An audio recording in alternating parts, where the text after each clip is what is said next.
جس قدر ہم اس عظیم شخصیت کے مشتاق ہیں کہ ہماری نگاہیں ان کے دیدار سے ٹھنڈی ہوں، صرف ہم ہی نہیں، ائمہ معصومین علیہم السلام بھی اللہم صلی علی محمد وآل محمد۔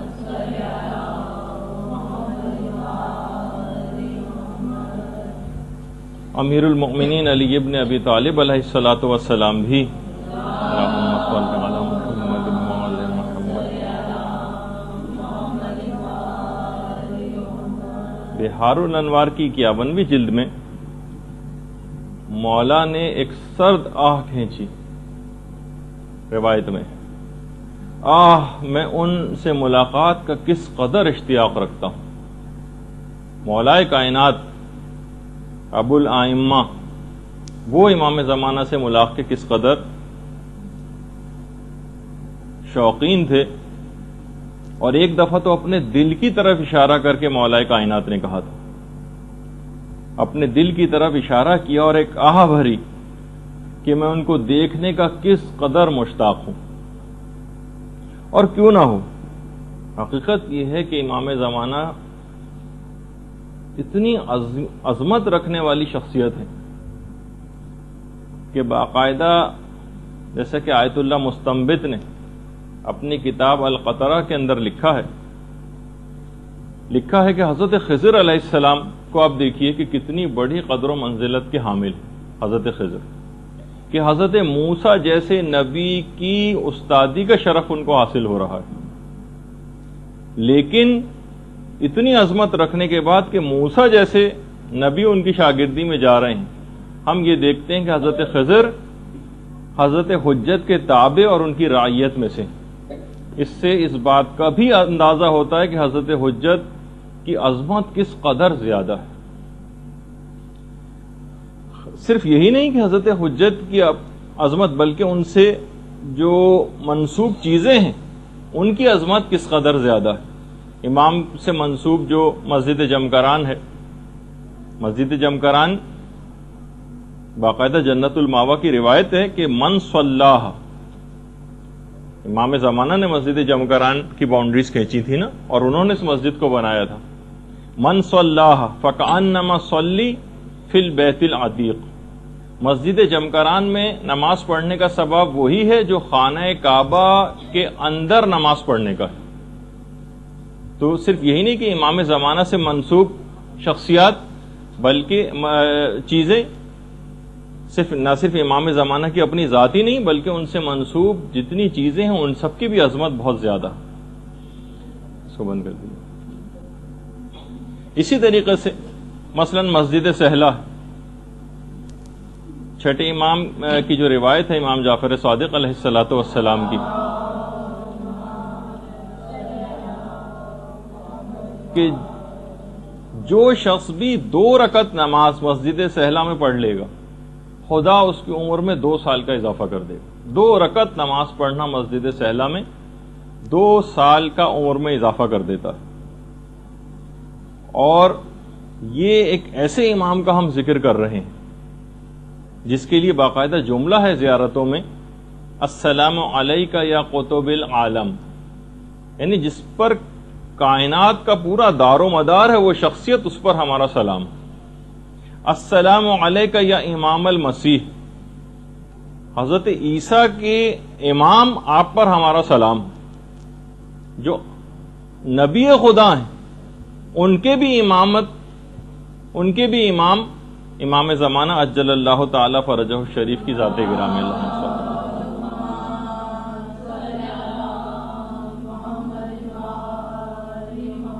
تو اب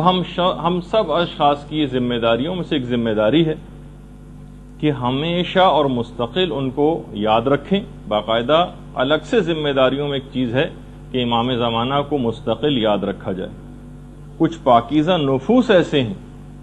کہ جنہوں نے باقاعدہ امام زمانہ کو اپنے خواب میں دیکھا تھا، جس میں امام زمانہ نے خود فرمایا تھا کہ تمام مومنین عزاداری سید الشہداء کی مجالس میں مصائب سننے کے بعد میرے لیے دعا ضرور کیا کریں۔ باقاعدہ حضرت حجت کا جملہ ہے کہ تمام مومنین مصائب سید الشہداء کو سننے کے بعد میرے لیے ضرور دعا کریں اور میں بھی ان کے لیے دعا کروں گا. مکیال المکارم میں آیت اللہ سید محمد تقی اصفہانی انہوں نے باقاعدہ ذمہ داریوں میں سے ایک ذمہ داری قرار دیا ہے کہ مستقل ایسی مجالس اور محافل کا انعقاد آپ لوگ کیجئے کہ جس میں امام زمانہ کا تذکرہ ہو اور ان کو یاد کیا جائے. یہ مستقل ذمہ داریوں میں سے ایک ذمہ داری. حضرت حجت خود ان تمام حالات سے جو اس وقت مومنین کے ساتھ جب سے حضرت حجت غائب ہیں تب سے لے کر آج تک پیش آ رہے ہیں مستقل سخت غمگین اور محزون ہیں. شیخ محمد جعفر جوادی ایک عالم گزرے، انہوں نے جب امام زمانہ علیہ السلام کو خواب میں دیکھا تھا تو باقاعدہ امام سے سوال کیا تھا کہ مولا آپ کی اس کیفیت کے متعلق انہوں نے جب سوال کیا تو امام نے ایک جملہ 2 دفعہ فرمایا، میرا دل خون خون ہے، میرا دل خون خون ہے. یعنی ان تمام حالات سے خود امام زمانہ شدید غمگین اور محزون ہے. آقا سید محمد اسماعیل شرفی ایک اور عالم گزرے ہیں، فرماتے ہیں کہ جب میں عتبات عالیہ کی زیارت سے مشرف ہوا اور حرم امام حسین علیہ الصلوۃ والسلام میں پہنچا، درود بھیج دیجیے محمد علیہ وسلم،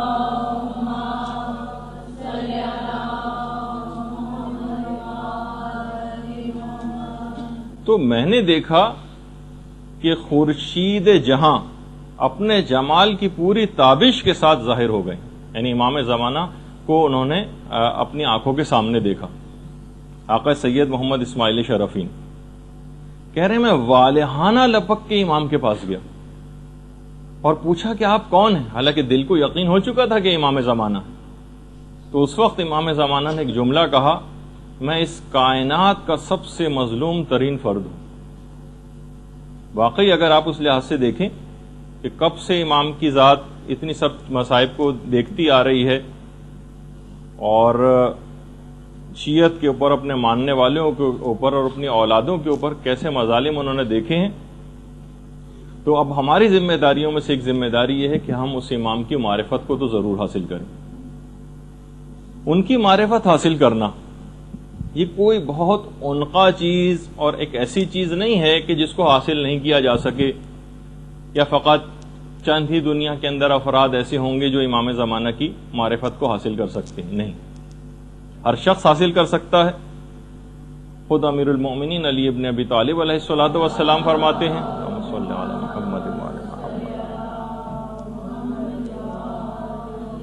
کہ جو شخص بھی جس چیز کی جستجو کرتا ہے اس کو مکمل طور پر پا لیتا ہے یا اس کا کچھ نہ کچھ حصہ تو پا ہی لیتا ہے.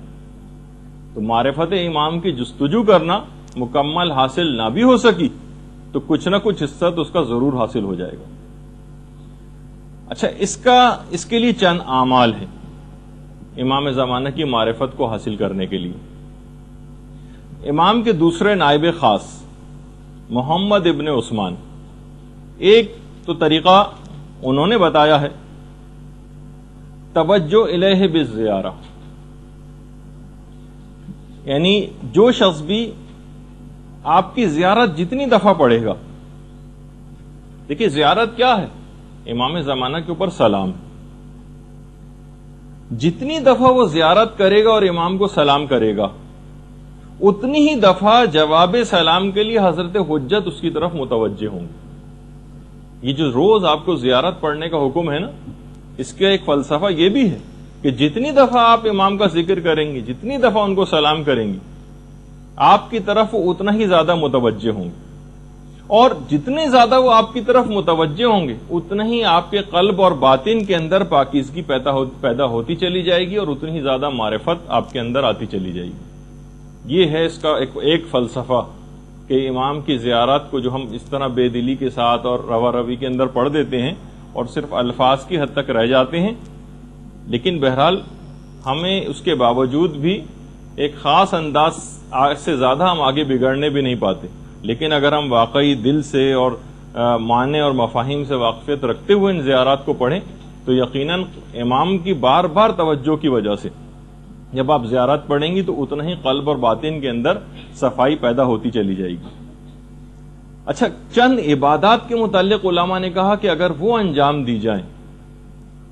تو وہ حضرت حجت کی توجہ بہت زیادہ آپ کی طرف جذب ہوتی چلی جائے گی اور آپ کے اندر ایک غیر محسوس انداز میں تبدیلی آتی چلی جائے گی۔ 3 عبادات تو بالکل واضح ہیں جن کے متعلق امام نے فرمایا۔ نافلہ شب، نماز شب کا پڑھنا، جو جتنا زیادہ نماز شب کا پابند ہوتا چلا جائے گا خود بخود امام زمانہ کی ذات گرامی اس کی طرف متوجہ ہوتی چلی جائے گی، اتنی ہی زیادہ ان کی توجہات آپ کی طرف جذب ہوں گی۔ دوسری چیز زیارت جامعہ۔ زیارت جامعہ ایک ایسی چیز ہے کہ یہ بھی امام زمانہ کی توجہ کو آپ کی جانب جذب کرے گی۔ اور تیسری چیز ہے عبادت زیارت عاشورہ۔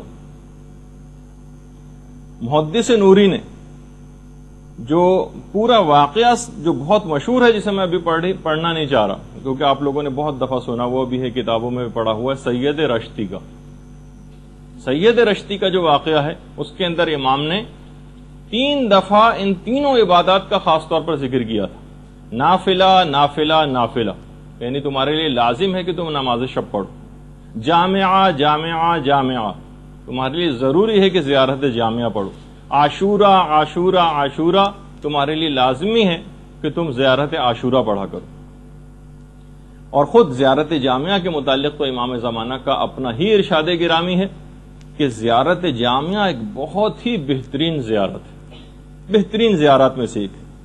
اس کے علاوہ ایک اور عمل ہے کہ جو کہ حضرت حجت کی توجہ کو آپ کی جانب جذب کرے گا، اس کا نام ہے زیارت امین اللہ۔ زیارت امین اللہ وہ زیارت ہے جسے امام زمانہ نے خود پڑھا ہے، تو اس کو پڑھنے کی بہت زیادہ تاکید ہے۔ اور ایک اور بات خاص طور پر معرفت کے سلسلے میں کہ دیکھیے، یہ بھی جملہ ہے امیر المومنین علی ابن ابی طالب علیہ الصلوۃ والسلام کا، اللہم صلی علی محمد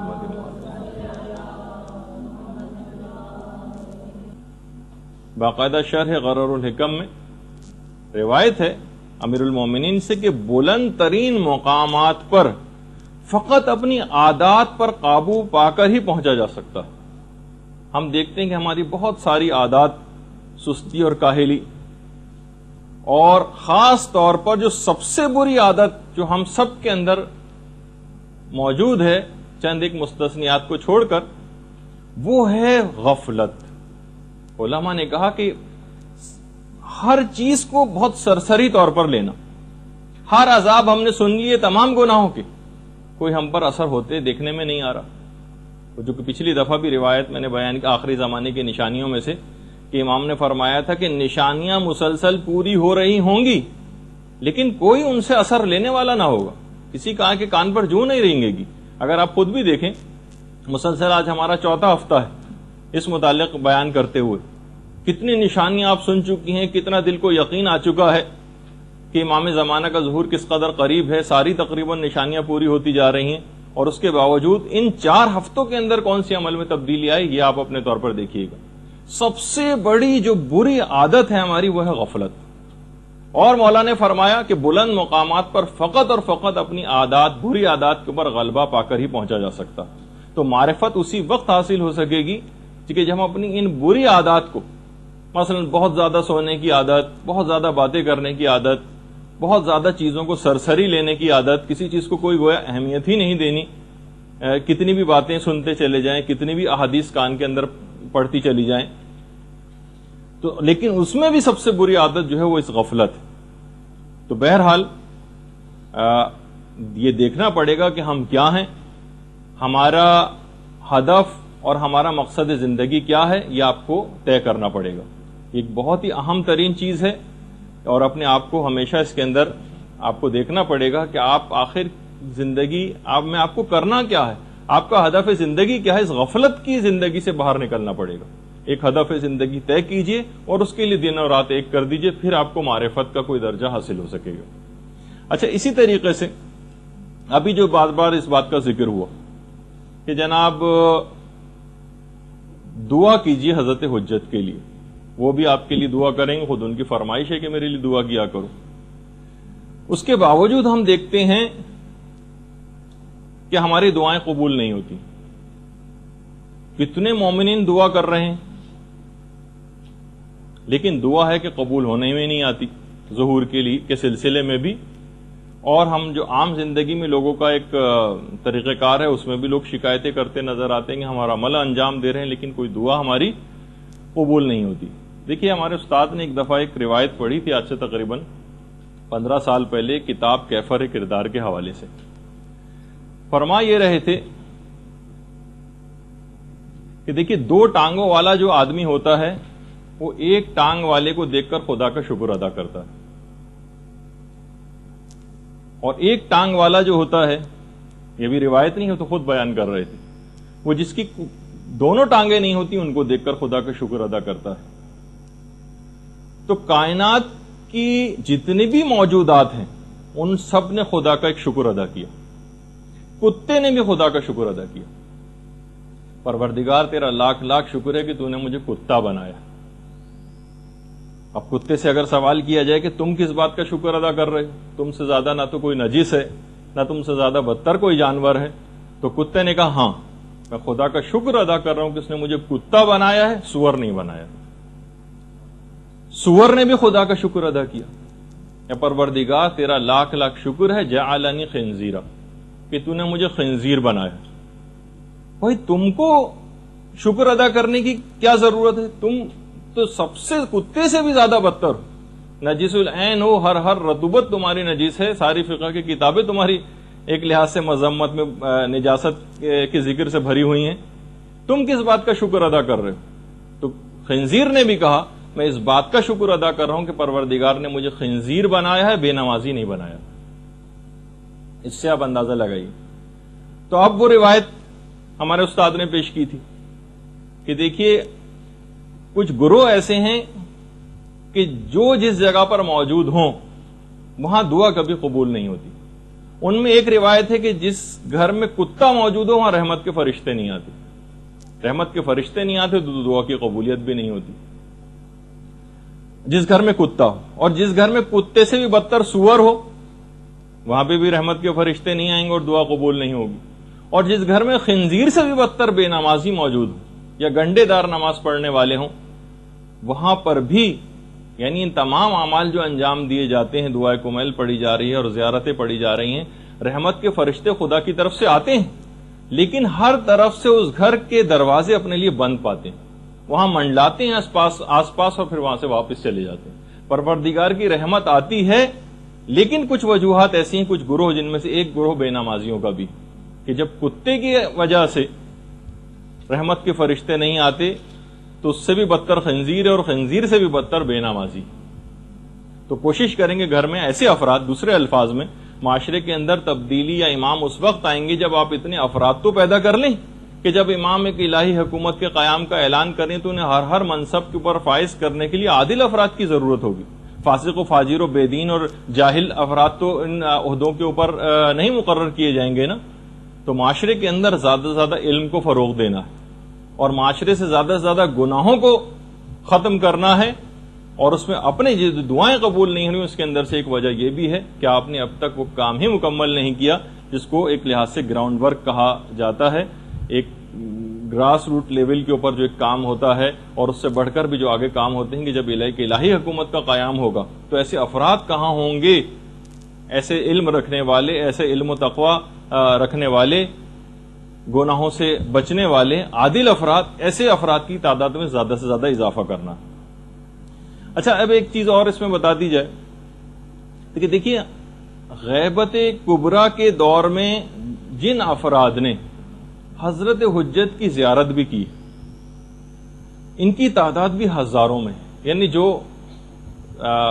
صحیح طریقے سے جن کے متعلق یہ بات معلوم ہوئی. البتہ دیکھیے ان کو اتنا زیادہ فروغ دیا جانا، اس میں بہت سارے، کیونکہ دیکھیے کہ جو منفی سوچ رکھنے والے یا حب جاؤ شہرت رکھنے والے افراد یا فراڈ جو افراد ہوتے ہیں وہ بھی اس کے اندر کود پڑتے ہیں. تو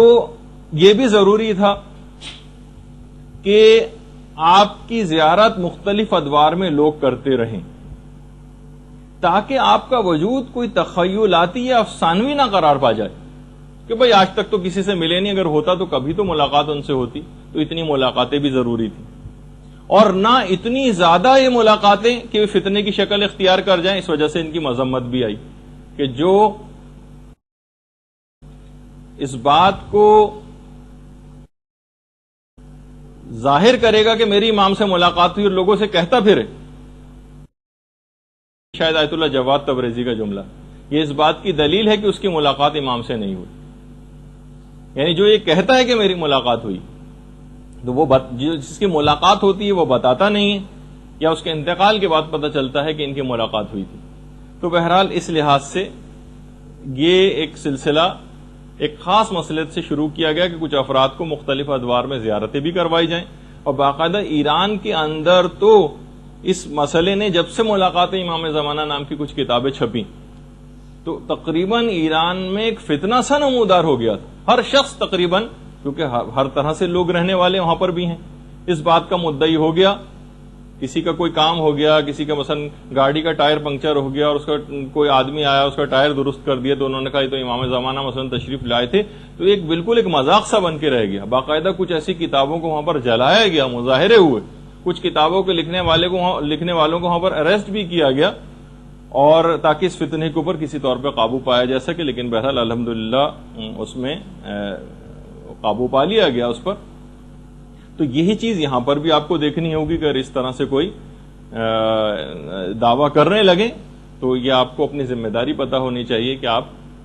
کا اس وقت اقدام کیا ہونا چاہیے. اس پہ ہم ایک دفعہ ذکر کر بھی چکے ہیں آپ کی ایک نشست میں، جس میں مجتہدین کے آراء اور فتاوی سلسلے میں نقل کیے گئے تھے. اچھا، جتنی بھی علامتیں جیسے کہ ہم اس سے پہلے بیان کر رہے تھے کہ جو پوری ہو چکی، بہت ساری تو ایسی ہیں جو مسلسل پوری ہوتی ہوئی بھی نظر آ رہی، کتنی تو آپ نے سن لی. مثلا ایک وہ جو روایت ہے کہ مسلمانوں کا مقابلہ سلطان روم سے ہوگا. جیسے کہ آپ کے علم میں اس وقت جو سلطان روم یعنی امریکہ کس طرح سے پورے مسلمانوں کے خلاف اس نے ایک فوج کشی کا ایک سلسلہ شروع کر رکھا ہے، تو مسلمانوں کا مقابلہ سلطان روم سے ہوگا. یہ بھی روایات میں کہ حاکم حجاز حاکم بغداد کو اکسائے گا کہ وہ میرے بیٹے کے ملک پر حملہ کریں، جبکہ میرا بیٹا اس وقت حاکم خراسان ہوگا. میرا بیٹا ایک ایسے انقلاب کے بعد حکومت کو حاصل کرے گا جس میں 80,000 سے زائد مومنین اپنی جانوں کا نذرانہ پیش کریں گے. دیکھیے کتنی روایات ایسی. اسی طریقے سے میرا بیٹا ایک ایسے ظالم کو اقتدار سے ہٹا کر آگے آئے گا کہ جس کے سلسلے میں فقط 2 ہی بادشاہ ہوں گے. ہم دیکھتے ہیں کہ امام خمینی جس بادشاہ کو ہٹا کر جو پہلوی خاندان تھا، اس سے پہلے فقط 2 خاندانوں کے اندر ایران کے اندر حکومت رہی، صفوی خاندان اور قاجار خاندان. کہ میرا بیٹا ایک ایسے ظالم کو ہٹا کر اقتدار میں آئے گا کہ جس کے سلسلے میں فقط 2 بادشاہ ہوں گے، یعنی 2 خاندانوں میں بادشاہت رہے گی. حاکم حجاز میں سلسلہ بادشاہت بھائیوں میں چلے گا، جو کہ ہم کو اس وقت نظر بھی آ رہا. جب یہ آخری زمانے کے لیے اپنے ایمان کو بچانے کے لیے کتنی دعاؤں کی تاکید آئی ہے جو آپ سنتی رہتی، اپنی حفاظت ایمان کی دعا کرتے رہنا. پیغمبر اسلام ختمی مرتبت صلی اللہ علیہ وآلہ وسلم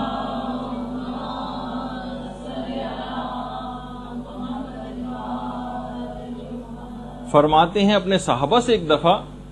پیغمبر نے فرمایا، کیا تم کو پتا ہے کہ سب سے زیادہ قابل تعجب ایمان کس شخص کا ہے؟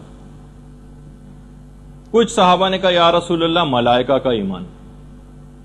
پیغمبر نے کہا نہیں، وہ تو بہرحال اللہ کی ایک معصوم مخلوق ہے، ان کے ایمان پر تو کوئی تعجب کی بات نہیں. لوگوں نے کہا یا رسول اللہ انبیاء کا ایمان. پیغمبر اسلام نے کہا نہیں،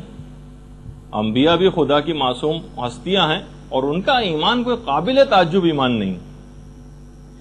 کہا کہ اچھا یا رسول اللہ ہمارا ایمان.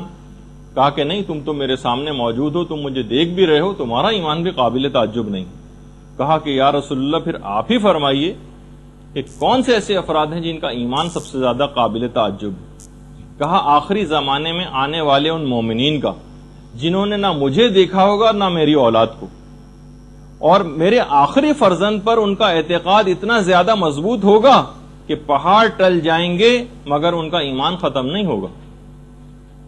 اور وہ سفیدی پر سیاہی کو دیکھ کر ایمان لائیں گے، جس کے متعلق علماء نے کہا کہ یعنی امام کو انہوں نے دیکھا نہیں ہوگا لیکن سفیدی پر سیاہی یعنی کاغذ کے اوپر لکھی ہوئی حدیثوں کو پڑھ کر کتابوں کے اندر ایمان لائیں گے۔ تو اس سے آپ اندازہ لگائی کہ بہرحال پیغمبر اسلام نے آخری زمانے میں، ہم ایسے نہیں کہ فقط ہماری مذمت ہی ہوتی رہے، ایمان کے اوپر جو ثابت قدم رہیں گے اور امام کے اوپر مضبوط اپنے اعتقاد کو رکھیں گے۔ پیغمبر اسلام نے کہا کہ ان لوگوں کا ایمان بہت زیادہ قابل تعجب ہے، جنہوں نے کچھ بھی تو نہیں دیکھا، نہ اماموں کو دیکھا، اور اتنے صدی سے زائد عرصہ گزر گیا اور ہم ہزاروں سال گزر گئے، کئی صدیاں گزر گئیں، لیکن ہم نے تو کسی بھی معصوم ہستی کو اپنی آنکھوں سے نہیں دیکھا، اس کے باوجود ثابت قدمی کے ساتھ رسول کے آخری فرزند پر ایمان رکھنا یہ قابل تعجب بات ہے۔ ایک دفعہ پیغمبر اسلام نے یہ بھی جملہ ارشاد فرمایا کہ اے میرے پروردگار مجھے اپنے بھائیوں سے ملحق کر دے۔ صحابہ نے عرض کیا یا رسول اللہ کیا ہم آپ کے بھائی نہیں؟ کہا کہ نہیں، تم تو میرے دوست ہو، میرے بھائی تو آخری زمانے کے وہ مومنین ہیں جن کا مرتبہ تم سے بھی زیادہ بلند ہے، جن کا مرتبہ تم سے بھی زیادہ بلند ہے۔ انہوں نے کہا یا رسول اللہ ہم نے آپ کے ساتھ جنگیں لڑی ہیں، کتنی قربانیاں دی ہیں۔ کہا کہ نہیں، اس کے باوجود جنگ میں لڑنا، ساتھ رہنا تو آسان ہے، البتہ آخری زمانے میں آگ کو ہاتھ پر کھڑے رہنا، لے کر رہنا آسان ہوگا، جبکہ اپنے ایمان کو بچانا بہت زیادہ مشکل ہو جائے گا۔ تو پیغمبر نے باقاعدہ کہ مجھے میرے بھائیوں کے ساتھ ملحق کر دے، یہ جو ہماری پوری ایک نسل چل رہی ہے، اس کے متعلق پیغمبر اسلام نے جملہ ارشاد فرمایا اور کہا کہ وہ آخری زمانے میں آنے والے مومنین جو ثابت قدمی کے ساتھ رہیں گے، یہ اس زمانے کے صحابہ سے بھی زیادہ بلند مرتبے کے اوپر فائز ہو جائیں گے۔ اچھا، اب ایک بیچ میں اس لحاظ سے ایک بات آ گئی کہ مزید تفصیل میں اس سے پہلے جائیں، کچھ ایک آدھ چھوٹے چھوٹے سوالات تھے آپ لوگوں کے، جو وہ بیچ میں بس اس کو 2-1 منٹ میں فارغ کر کے پھر اپنے موضوع پر۔ ایک تو یہ پوچھا گیا تھا کہ جناب یہ جو انتینا والی جو روایت آپ نے سنائی تھی، اس کا حوالہ کیا ہے؟ اس میں نے خیر حوالہ بھی بتایا تھا اس وقت، لیکن بہرحال جو کتاب کا نام ہے التشریف بالمنن المعروف بالملاحم والفتن، کتاب کا نام ہے التشریف بالمنن المعروف بالملاحم والفتن، سید ابن طاؤس کی لکھی ہوئی کتاب ہے، اس کے اندر وہ روایت موجود ہے۔ اسی طریقے سے یہ بھی پوچھا گیا کہ وہ جو اوتاد و ابدال، نجبا اور اخیار اور صالحین کے متعلق جو روایت بیان ہوئی تھی کہ ہر زمانے میں ہوتے ہیں اور امام کے ساتھ بھی ہیں، اس کا ریفرنس کیا ہے؟ تو اس میں بھی شیخ ابراہیم عاملی کفمی، جنہوں نے اپنی کتاب مصباح کے اندر اس روایت کو نقل کیا۔ اچھا، اتنا بتا دوں کہ دیکھیے مصباح کتاب ویسے بہت ساری ہیں، صرف مصباح کے نام کی جو کتاب ہے وہ شیخ کفمی کی کتاب ہے، اور اس کے علاوہ مصباح الزائر کے نام سے ایک اور کتاب ہے، سید ابن طاؤس کی کتاب ہے مصباح الزائر۔ اچھا، اسی کے علاوہ شیخ طوسی کی ایک اور کتاب بھی مصباح المتہجد جس کا نام ہے۔ تو بہرحال اس نام سے مختلف کتابیں، لیکن فقط جو مصباح کتاب ہے وہ شیخ کفمی کی، جس کے اندر یہ والی روایت ہے۔ پھر وہ ایک سوال تھا کہ اس کا حوالہ بھی بتا دیجیے، اینما تکونوا یات بکم اللہ جمیعا، تو فاستبقوا الخیرات، نیکیوں میں سبقت کرو، تم ادھر ادھر بھی دنیا میں کہیں بھی موجود ہوں گے تو خدا ایک جگہ پر جمع کر دے گا۔ وہ بھی سورہ بقرہ کی آیت نمبر 148۔ یہ ایک دو چیزیں آپ لوگوں کی رہ گئی تھیں تو میں نے سوچا کہ اس کو بیچ ہی میں اس میں جواب دے دیا جائے، کبھی آخر میں چیز پھر رہ جائے۔ اچھا، اب ایک سوال یہ بھی تھا، خیر ابھی اس کی تفصیل آگے چل کر آئے گی، ایک ہر دفعہ جب بھی امام زمانہ کے متعلق گفتگو ہوتی ایک چیز ضرور بھی ضرور ہر جگہ پوچھی جاتی علماء سے، کہیں کوئی بھی اس موضوع پر خطاب کرے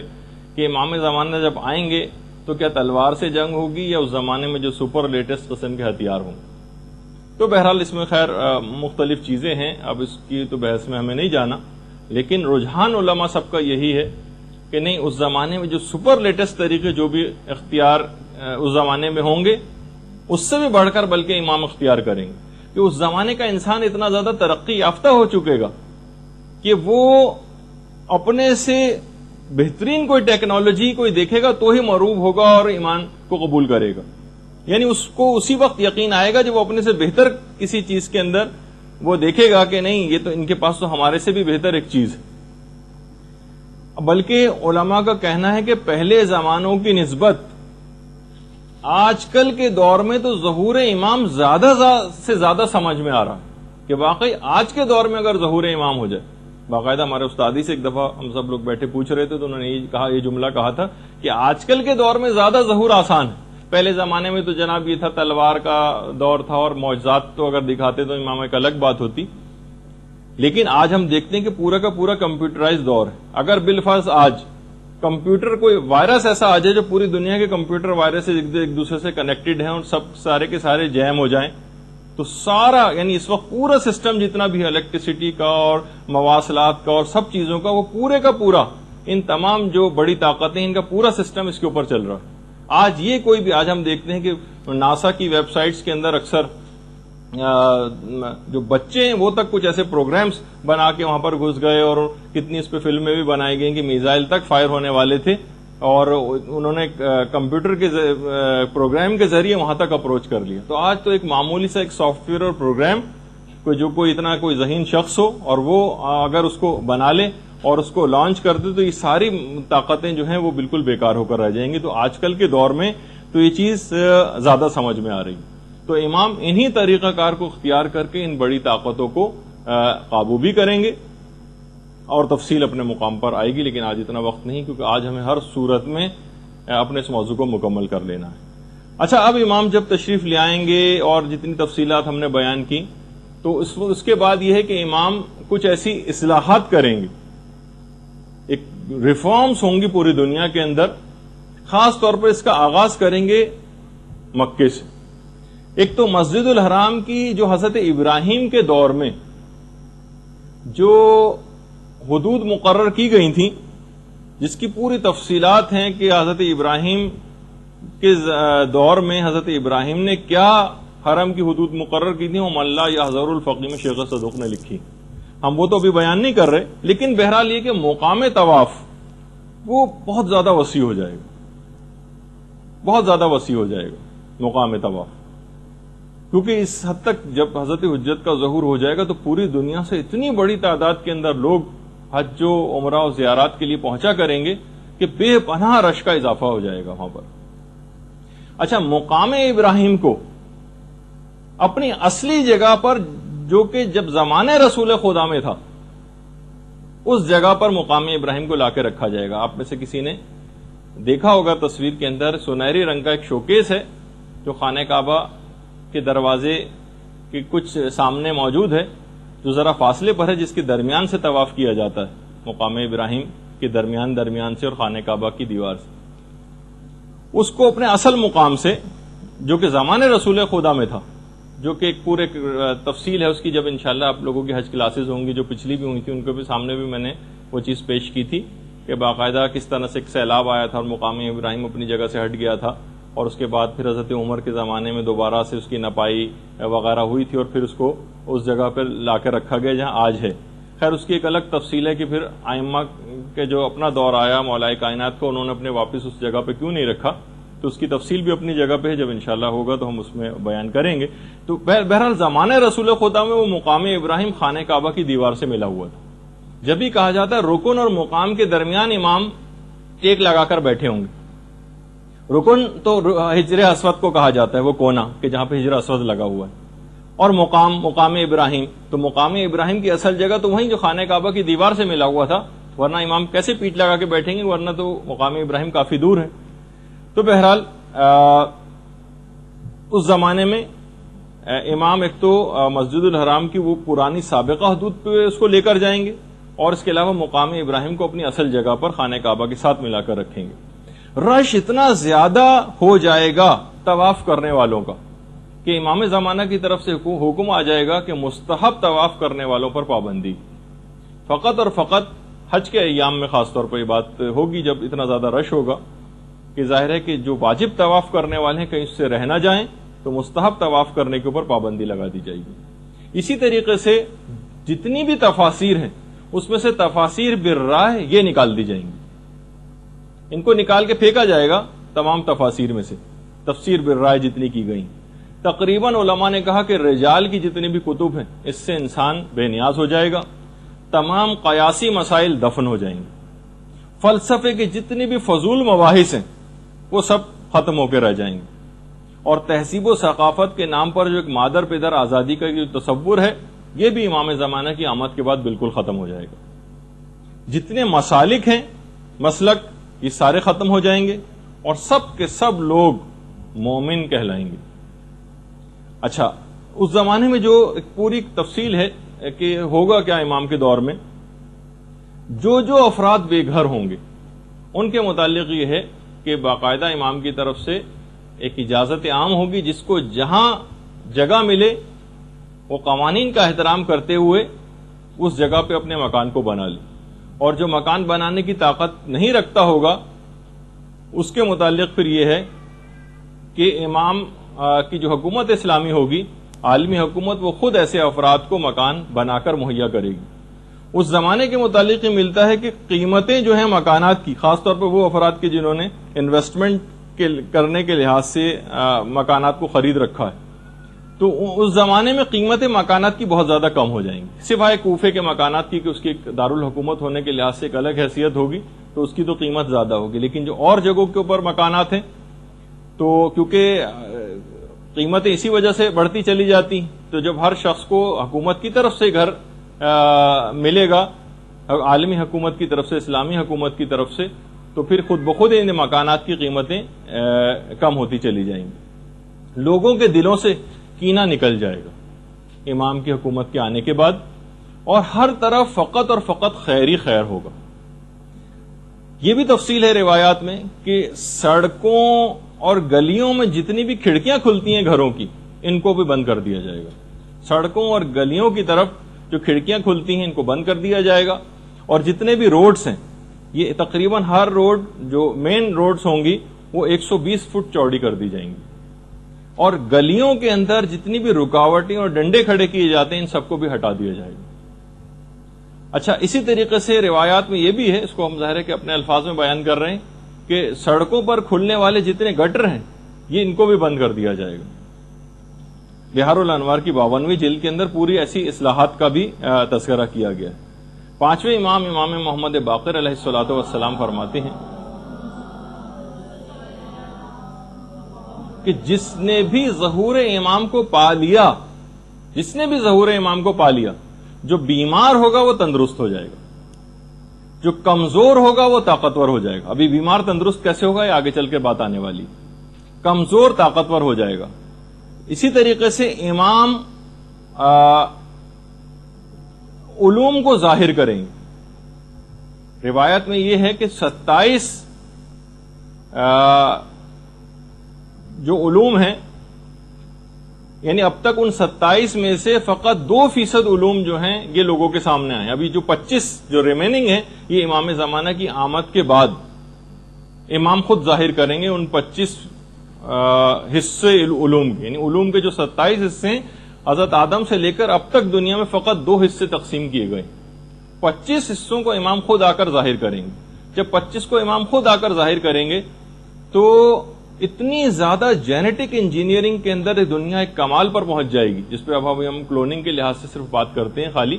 ورنہ جینیٹک انجینئرنگ کے اوپر جتنا کام ہو رہا ہے اب یہ لگتا ہے کہ جو ہر تقریباً جو بیماری اس کے جو کوڈنگ اور ڈی کوڈنگ کا مسئلہ ہے وہ سب کے سب پتہ چل جائیں گی تو دنیا سے بیماریوں کا خاتمہ ہو جائے گا. جینیٹک انجینئرنگ ایک بڑے کمال کے اوپر پہنچ جائے گی تو بیماریاں بھی خود بخود ختم ہو جائیں گی.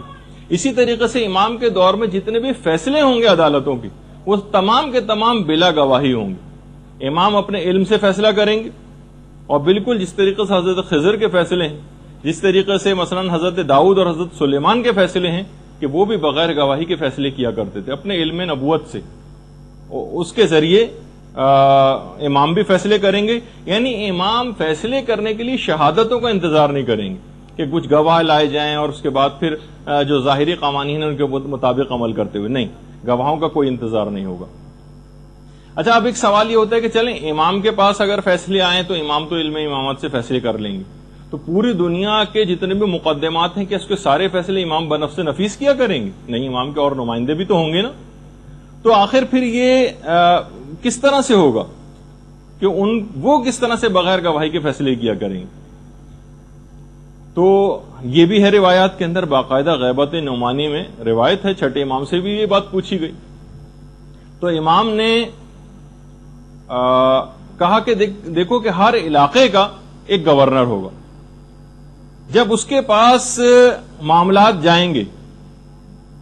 تو روایت میں ہے کہ اس علاقے کے گورنر کے پاس اس کے تمام معاملات اس کے کف دست میں ہوں گے، اس کے کف دست میں. یعنی جب بھی کوئی معاملے کا وہ مبہم پائے گا تو وہ اپنی ہتھیلی کو دیکھ لے گا، اس میں حقیقت لکھی ہوئی نظر آ جائے گی. اب اس میں کئی احتمالات علماء نے نقل کی کہ آخر ٹھیک ہے کہ امام اگر بنفس نفیس ان کی ذات گرامی اگر وہ فیصلے کرتی تو بات سمجھ میں آتی، لیکن پوری دنیا کے ہر معاملے کو تو امام نہیں نمٹائیں گے، ہر مقدمے کو. تو کچھ علماء نے کہا کہ اگر جو ان کے ہر علاقے کا جو ایک نمائندہ امام کا ہوگا اس کے معاملات اس کے کف دست میں ہوں گے، اور جب کسی معاملے کو مبہم پائے گا وہ اپنی ہتھیلی کو دیکھے گا اور اس کے بعد پھر اس کو وہ امر واضح ہو جائے گا. اب علماء نے کہا کئی احتمالات ہیں. پہلا احتمال تو یہ ہے کہ ہو سکتا ہے یہ سب باتیں بطور اعجاز ہوں، معجزے کے طور پر ایسی قوت عطا کر دی جائے امام کے ان نمائندگان کو. دوسرا علماء نے کہا ہو سکتا ہے، اب ہم قیاس آرا ہی کر سکتے ہیں، ہو سکتا ہے انٹرنیٹ کی طرح سے ہدایات کا یا رابطے کا وہ ذریعہ امام سے ہو، کوئی بھی جدید طریقہ. اور اب تو یہ چیز زیادہ نظر آنے لگی، پہلے تو جناب لیپ ٹاپ ہوتے تھے، اب پام ٹاپ بھی آ گئے، یعنی جو سمجھے صرف ہتھیلی کے اندر، یا آپ یہ میسیجنگ سسٹم جو آپ کے پاس موبائلوں کے اندر ہے، موبائل فونز کے اندر، اس کے اندر بھی یہی بات ہوتی کہ سیلولر فونز جو ہیں ان کے طرز پر کوئی چیز ہو، یا ہو سکتا ہے اس سے بھی لیٹسٹ کوئی چیز ہو جو ہماری سمجھ میں نہیں آ رہی. اور یہ بھی روایات کے اندر ہے، باقاعدہ مخطوطہ ابن حماد کے اندر روایت ہے کہ خود پیغمبر اسلام سے مروی روایت ہے کہ ظہور امام کے بعد لوگ اپنے مردوں کی خواہش کریں گے، کاش آج ہمارے جو مردہ ہیں وہ آج زندہ ہوتے تو اس زمانے کو دیکھتے کہ ہم کتنی خوشحالی اور کتنی نعمتوں کے ساتھ امام کے ساتھ زندگی گزار رہے ہیں. لیکن اس کے بعد ان کی وہ دعا اور خواہش بھی قبول ہوگی، اور پھر رجت کا جس کا ہم ابھی آگے چل کر ذکر کرنے والے ہیں. اچھا، اتنا اور بتا دیا جائے، اس کی بھی تفصیل علماء نے بتائی کہ حضرت موسیٰ کا جو عصا ہے نا، یہ اصل میں جنت کا ایک درخت ہے، آس، اس کی ایک شاخ ہے، اس کی شاخ ہے. جنت کا درخت ہے آس، الف مدزبر آ اور سین. حضرت جبریل نے مدین میں جب حضرت موسیٰ پہنچے تھے اس وقت ان کو یہ لا کر دیا تھا. اور پانچویں امام یہ بات بیان فرماتے ہیں کہ سب سے پہلے اس عصا کو حضرت آدم کو دیا گیا تھا، کہ جو حضرت موسیٰ کا عصا تھا نا، پہلے حضرت آدم کے پاس تھا، اور اس کے بعد ان کے پاس سے ہوتا ہوتا ہوتا حضرت موسیٰ کے پاس آیا، اور اس کے بعد پیغمبر اسلام تک پہنچا، اور اس کے بعد امام فرماتے ہیں کہ پیغمبر اسلام کی وساطت سے ہم تک پہنچا ہے، اور یہ اب بھی ویسا ہی سرسبز ہے جس طرح سے روز اول میں اس کو کاٹا گیا تھا. اچھا، یہ بھی ہے، چھٹے امام بیان فرماتے ہیں، ایک راوی ہے یعقوب سے کہ کیا تم کو پتا ہے کہ حضرت قائم جب ظہور کریں گے تو ان کے پاس کون سی قمیض وہ پہنے ہوئے ہوں گے؟ اس نے کہا نہیں مولا، مجھے آپ بیان فرمائیے. تو چھٹے امام اپنے گھر کے کمرے کے اندر گئے، وہاں سے ایک صندوق لے کر آئے، اور صندوق کو چھٹے امام نے کھولا تو اس کے اندر سے پیغمبر اسلام کی قمیض وہ نکالی. اللہم صلی علی محمد وآل محمد. اس قمیض کی جو آستین تھی اس کے اوپر خون لگا ہوا تھا، جو جنگ احد میں جب پیغمبر اسلام کے دندان مبارک شہید ہوئے تھے تو وہ خون پیغمبر اسلام کا اس قمیض کے اوپر لگا تھا. اس وقت جب ظہور کا وقت ہوگا تو پیغمبر اسلام کی یہ خون آلود قمیض یہ حضرت حجت پہنے ہوئے ہوں گے جو جنگ احد میں جس پر خون لگا تھا. راوی کہتا ہے یعقوب کہ میں نے اس قمیض کو لیا، اس کو بوسہ دیا، اور اس کے بعد پھر چھٹے امام نے اس قمیض کو بہت اچھے طریقے سے تہہ کیا، صندوق کے اندر رکھا، اور پھر دوبارہ اس کو رکھ کر آئے. اچھا، یہ جو ایک تو پیغمبر اسلام کی کہ اس طرح کی قمیص پہنی ہوگی، ایک پیراہن ہوگا، ایک اور لباس جو کہ حضرت یوسف کا ہوگا. وہ بھی روایت میں اکمال الدین و اتمام النعمہ میں شیخ صدوق نے اس کو نقل کیا ہے، اور مفضل ابن عمر اس کے راوی، کہ امام نے پوچھا کہ تم کو پتا ہے کہ جو حضرت یوسف کی قمیص تھی وہ کیسی تھی؟ کہا کہ راوی نے کہا نہیں. تو پھر امام نے اس کی تفصیل بتائی کہ جس وقت حضرت ابراہیم کو آگ کے اندر پھینکا جا رہا تھا اس وقت جبرائیل وہ قمیض لے کر آئے تھے اور حضرت ابراہیم کو وہ قمیض پہنائی تھی، اور جس سے وہ محفوظ رہے، اور اس آگ کی جو اس سے پہلے کی حدت تھی اور اس کے بعد جب وہ آگ ٹھنڈی ہو گئی تھی تو اس کی سردی سے بچانے کے لیے بھی وہ قمیض جو حضرت جبریل نے ان کو پہنائی تھی، جس کی وجہ سے حضرت ابراہیم محفوظ بھی رہے تھے. پھر حضرت ابراہیم کا جب وقت وفات قریب آیا تو انہوں نے اس قمیض کو حضرت اسحاق کے بازوؤں کے اوپر باندھ دیا تھا، ان کے ایک بازو پر باندھ دیا تھا بطور تعویذ، اور انہوں نے پھر حضرت یوسف کے بازو پر حضرت اسحاق کے واقعے کے بعد حضرت یوسف کی جب ولادت ہوئی تھی تو اس وقت حضرت یعقوب نے ولادت کے وقت حضرت یوسف کے بازو پر اس قمیض کو باندھ دیا تھا. مفضل نے پوچھا کہ مولا پھر وہ قمیض آج کل کہاں ہے؟ امام نے فرمایا جو اس بات کے اہل ہیں قمیض ان کے پاس محفوظ ہے، اور اس کے بعد وہ قائم آل محمد کے پاس وہ قمیض پہنچ جائے گی. اللہم صلی علی محمد و آل محمد. اور اس بات کا یقین رکھو کہ جو کچھ بھی انبیاء ما سلف کے پاس تھا وہ سب کا سب حضرت حجت کے پاس ہے. اور باقاعدہ جو شیخ حر عاملی انہوں نے اثبات الہدات میں اس بات کو لکھا ہے، جو مولا کائنات کی بھی روایت ہے کہ جب حضرت خاتم تشریف لائیں گے تو ان کے پاؤں میں حضرت شیس علیہ السلام کی نالین مبارک ہوگی. اچھا، اب خواتین کے کردار کے حوالے سے بھی پچھلی دفعہ بات ہوئی تھی. اس میں بہرحال دو الگ الگ روایتیں، ایک روایت میں 50 خواتین کا تذکرہ ہے جو شاید پچھلی دفعہ بھی میں نے بتایا تھا، لیکن ایک اور روایت میں 13 خواتین کا تذکرہ بھی آیا ہے. اور اس بات الہدات میں شیخ حر عاملی نے وہ والی روایت لکھی کہ جس میں کہا گیا کہ جو کام زمانے رسول خدا میں عورتیں انجام دیا کرتی تھیں وہی زمانے حضرت حجت میں بھی انجام دیں گی. اور دیگر جتنی بھی حکومتیں اس وقت ہوں گی جو باطل حکومتیں ہیں، پانچویں امام یہ فرماتے ہیں کہ امام کے قیام کے بعد جتنی باطل حکومتیں یہ ساری کی ساری معدوم ہو جائیں گی، ختم ہو جائیں گی. باقاعدہ منتخب الاثر میں آیت اللہ صافی گلپائگانی نے بھی ان روایات کو لکھا ہے. اچھا، اس کے علاوہ جیسے کہ ابھی آپ نے سنا کہ جو مختلف وہ ہوں گی کہ 120 فٹ یا 60 ہاتھ کے قریب روڈ چوڑی ہو جائیں گی، بلکہ روایت میں یہاں تک ہے کہ اس قدر روڈز بنانے میں امام کا اہتمام اس قدر ہوگا کہ اس کے راستے میں اگر کوئی مسجد بھی آئی، کیونکہ بہت ساری ایسی جگہوں پر بھی مسجدیں قائم ہو جاتی ہیں جو غصبی زمینیں ہوتی، کوئی مسجد بھی آئی تو اس کا بھی خیال نہیں کیا جائے گا اور اس مسجد کو بھی گرایا جائے گا. اور خاص طور پر جو پیدل چلنے والوں کے لیے پیڈسٹرین اسٹریٹس جو ہوتی ہیں وہ تعمیر کی جائیں گی. اور مساجد کی جتنی بھی ظاہری زیب و زینت ہے اس کو بھی ختم کیا جائے گا، سادگی کو زیادہ سے زیادہ رواج دیا جائے گا. مساجد کے جو مینار ہیں یہ گرائے جائیں گے. دیکھیے، ایک اور بھی بات بتا دوں، خاص طور پر جب ہم اعتکاف کے مسائل بیان ہوتے ہیں تو اس وقت مسجد کی حدود کیا ہے جس کے اندر ایک معتکف کو رہنا ہوتا ہے، تو اس وقت یہ والی بحث آتی ہے کہ مثلا مسجد کی جو چھت ہے وہ مسجد میں آتی ہے یا نہیں آتی، مسجد کے جو مینار ہیں اس پہ اگر کوئی معتکف چڑھ جائے تو وہ مسجد سے باہر تو نہیں چلا جائے گا، یا مسجد کی جو محراب ہوتی ہے. دیکھیے، اسلامک آرکیٹیکچر میں آج کل مینار، محراب یہ ایک باقاعدہ حیثیت اختیار کر گئی اور لوگ اس کو سمجھتے ہیں کہ شاید یہ کوئی اسلامی چیز ہے.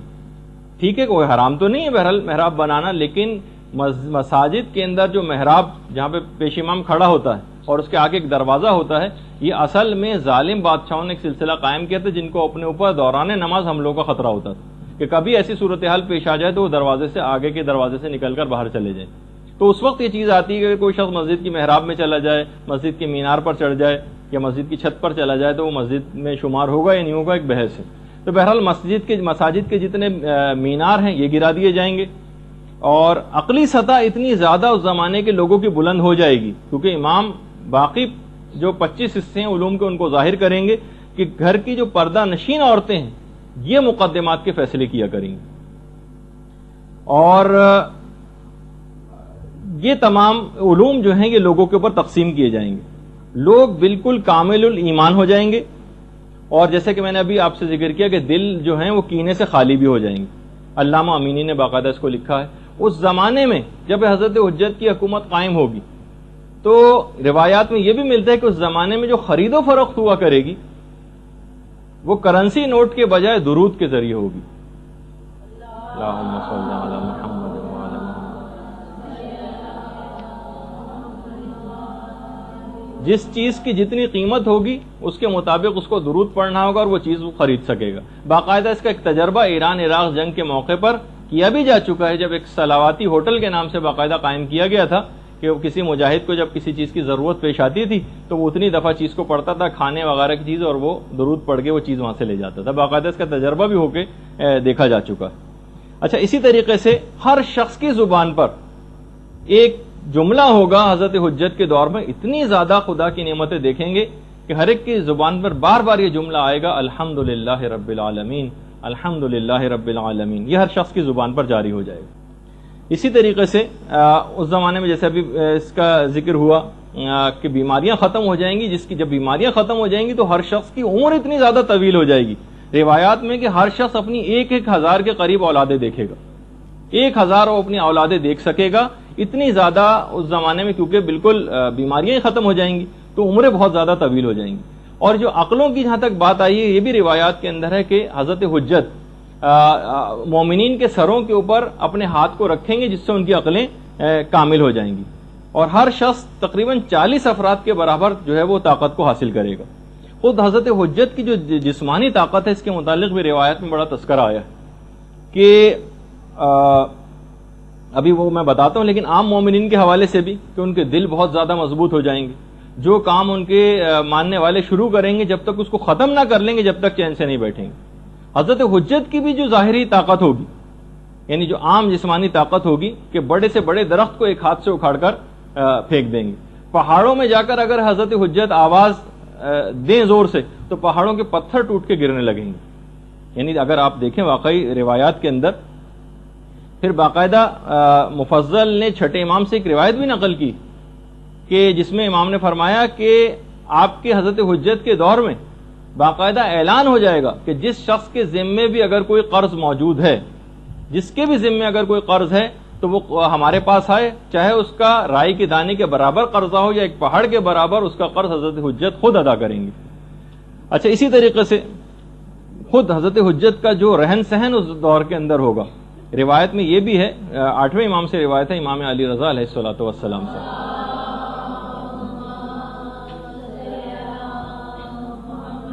کہ امام کا جو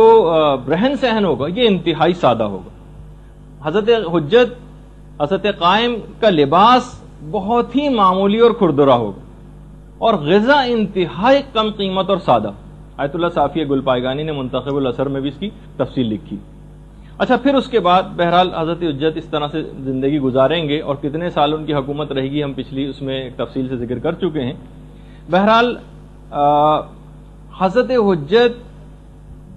جس طریقے سے ایک دنیا میں طریقہ کار ہے، دیگر تمام ائمہ بھی اس دنیا سے رخصت ہوتے رہے ہیں،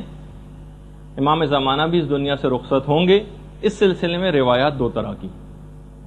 کچھ روایت میں تو یہ ہے کہ وہ وفات پائیں گے، اور کچھ میں یہ ہے کہ وہ شہید ہوں گے۔ اچھا، البتہ یہ بھی علماء نے لکھا کہ جو شہادت کی روایات ہیں وہ وفات والی روایات سے ذرا برتری رکھتی ہیں، جیسا کہ امام حسن کا بھی جملہ ہے، ہمارے دوسرے امام، امام حسن علیہ الصلوۃ والسلام،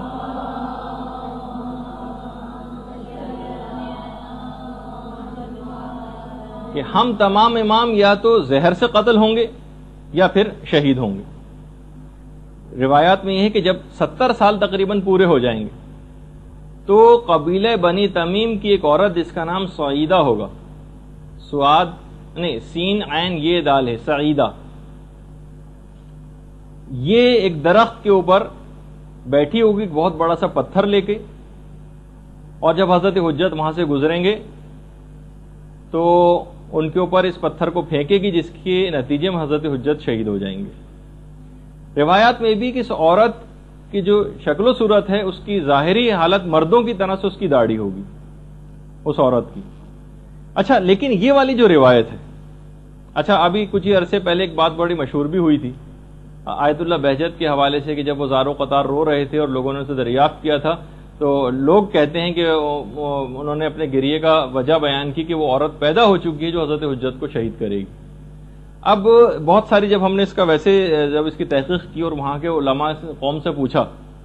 تو اکثر نے تو کہا کہ حضرت آیت اللہ بہجت کے حوالے سے جو باتیں ہم کراچی سے سنتے ہیں وہ خود ہم حضرت بہجت کے سامنے رہتے ہوئے بھی ہم کو سنائی نہیں دیتی، کہ بعض اوقات اس قسم کی باتیں کہ ہمیں وہاں سے سننے میں آتی ہیں کہ یہ حضرت آیت اللہ بہجت نے یہ بات کہی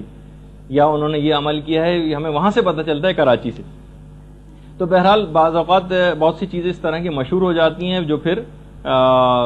پھیلتی چلی جاتی ہیں معاشرے کے اندر۔ اب میں اس روایت کا پہلے بتا دیتا ہوں۔ اب یہ والی بھی جو روایت ہے اس کے متعلق سید محمد صدر جو ہیں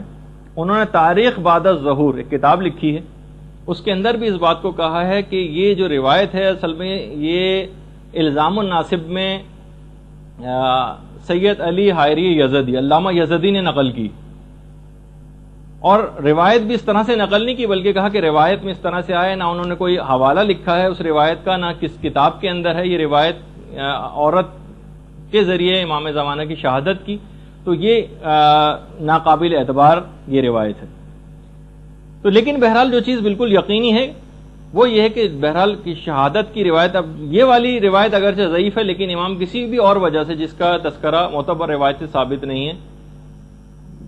ہو سکتا ہے کہ امام شہید ہوں یا وفات پائیں، لیکن علماء نے کہا کہ وفات اور شہادت کی جو روایتیں ہیں اس میں شہادت کی روایت ذرا زیادہ برتری رکھتی ہیں۔ اچھا، پھر اس کے بعد جب امام بہرحال شہید ہو جائیں گے یا وفات پا جائیں گے تو پھر بلکہ ان کی وفات سے بھی کچھ پہلے